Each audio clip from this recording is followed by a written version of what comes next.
একটা ছেলের কাছে সবথেকে লুকানো অনুভূতির জায়গাটা জানেন কোথায়? তার বাবা।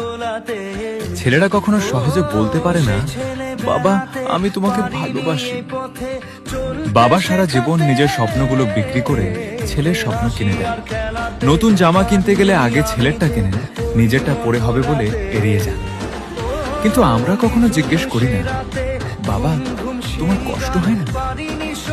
একদিন ছেলেটা অনেক বড় হলো, চাকরি পেল, টাকা রোজগার করতে লাগলো, ভাবলো এবার বাবার সব কষ্ট দূর করবে। কিন্তু সেদিন হাসপাতালের বিছানায় শুয়ে থাকা মানুষটার হাত ধরে শুধু কাঁদছিল, কারণ জীবনে প্রথমবার সে বলতে চেয়েছিল, বাবা আমি তোমাকে ভালোবাসি। কিন্তু বাবা আর শুনতে পেলেন।